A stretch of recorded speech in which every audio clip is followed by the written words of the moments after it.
I hope it is not good afternoon, good morning only. Good morning, everybody. And my dear Guru and teacher, Professor D.D. Mishra sir is here. I was his student in IIT Kagapur, and the dignitaries on the dais and off the dais. My job is to give some assignments to some of the companies here, and of course to Metalogic also. The national steel policy is 500 million ton steel by 2047, which requires, I think Mr. Prasad can help me in this. For 1 ton of steel, the cargo logistics challenges, movement of cargo for 500 million tons steel by 2047, India requires around 1.8 billion tons of cargo movement. Today, Indian Railways, I think total cargo handling is around 1.8 billion tons. If entire thing is dedicated to only steel sector, then what about all of us, the rest of the country? Of course, there are technical solutions are also available. I'm here to suggest that. And thanks for the various companies, they have set up their stalls there. Like most of the minerals can be transported through slurry pipelines. All minerals, whether it is coal or iron ore, particularly our topic of discussions today is iron ore, it can be. And it will be, it has to be also. I'm coming to that point also. Why it has to be. Monica ji, my request, please kindly organize one big conference of similar at Delhi with the secretaries, how the logistic challenge which the country will face. I think most of you are aware of it today. If you look at the national highways, number of accidents every year taking place on the roads, it's around 7 lakh accidents, and around, I think before last year in one calendar year, around 1.7 lakh people died, and around 5 lakh people injured. And this is the significance of, and the road decongestion of the roads are also very essential, and also the railway traffic. The solution, only solution to this is transporting the minerals through slurry pipelines. It is technical solutions are there. Monica ji, logistics, please organize. I hope most of us from steel industry and iron ore, and why POSCO has left India, they didn't set up their plant. There is a big relevance here. Can anybody tell why POSCO did not set up? And they wanted to exchange our Indian iron ore, they want to give it to somewhere and bring some part of the iron ore to India. Why in international trade, Indian iron ore prices are less on the same grade comparing to say 62 grade or 60 or 58 grade comparing to Brazil or Australia and some other countries. God has blessed us a lot of resources, including very good iron ore resources, but also He has left some work for us, all of us to do.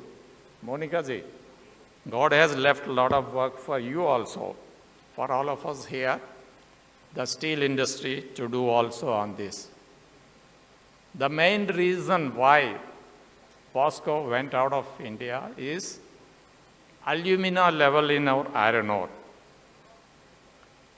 Because our iron ore, except NMDC Balladilla, you are blessed again that your alumina level is less. That's why you are exporting to Japan and other countries. That's why in Vizag that direct loading onto the ship conveyor system is also there, mechanical loading. So why it has to be removed is When I was doing an assessment for Vizag Steel Plant on behalf of CII for Rajiv Gandhi National Quality Award and EXIM Award also, in 2006 I did it. I asked the CMD, Mr. Shivashagar Rao was the CMD at that point of time in 2006. I was in Tata Steel. So I have asked him, what is your slag rate you are generating for ton of hot metal? He said it was 525 kgs. Appeared to me the world's highest slag rate generation, whereas the world's lowest slag generation at that point of time, even till today, is around 165 kgs per ton of hot metal. And whereas Vizag Steel Plant at that point of time. So I asked him, what is the reason? He said, NMDC. NMDC is sending muck to me. That's why. Actually, it was alumina. Why alumina is poison in steel making is, I was part of a task force in Tata Steel to reduce the slag rate in the Tata Steel blast furnaces from 280 kilos per ton of hot metal to 220 kilos per ton of hot metal in one stage. See, most of the steel making, particularly in India at that point of time, using iron ore agglomerates only through sinter. When alumina is more in iron ore, in order to increase the strength of the sinter, with high alumina is there, strength of the sinter is very low, and when you are charging it to the blast furnace, the reduction does not take place because of the cracking and the fines generation.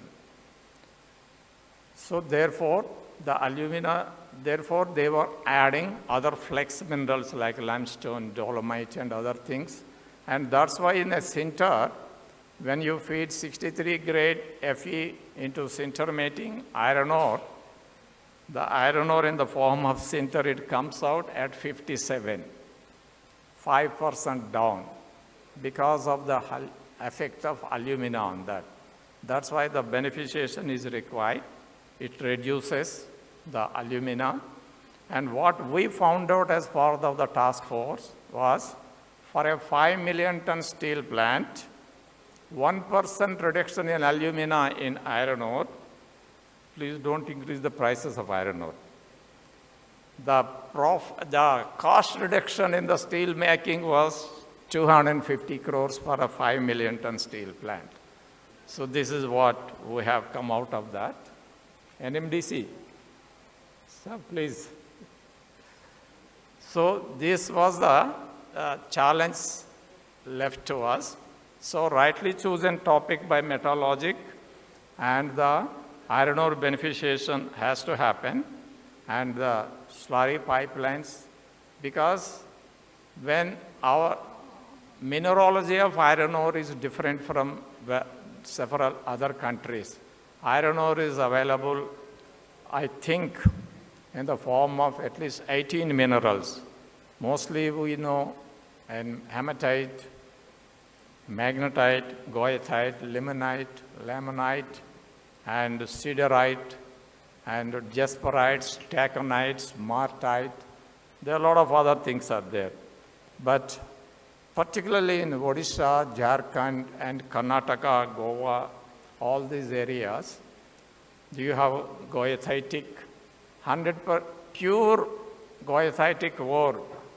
Fe is around 62%, 100% pure. If it is limonitic, laterite, it is below 60. And only hematite and magnetite, they can go up to plus 65. Magnetite is 72, and hematite is 69.5, and all the things. Mineralogy has a major play, so therefore the beneficiation requires. And when we beneficiate, the size reduction has to take place. The particle size will be below, say, 100 microns or 50 microns. Then the transportation is a problem. There, the slurry pipelines have a major role, and they can very safely and smoothly transport. Those things are there. And the other, I will be discussing in my next topic on slurry pipelines, how it makes such a wonders to steel making process and other minerals also. There are technical solutions available to us, and of course challenges are also there.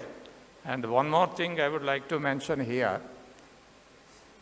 When I had a lot of discussions with the Minister Steel and the Secretary Steel in the year 2015 to come up with a national grid of slurry pipelines. And also here I think Lloyds has started, and NMDC, my request, and OMC also I told, Monica ji, please note down, and as part of policy making to the government, that like Amazon model, Amazon door delivery, whatever you want, they deliver at your door. Similarly, slurry pipelines of the major commercial mining companies, they can deliver iron ore in the form of a slurry at your plant site. They can do home delivery also. So like NMDC, OMDC can do it, and one pipeline can take care of that, like water delivering it to different customers, and slurry pipelines can also do that. Patterson Coke is there. I think that's the reason they are here, and they can provide the solutions, and the other pumps manufacturers are also here. They can provide these solutions. Thank you very much, everybody. Thank you, Metalogic. Don't forget to like, subscribe, and share the videos.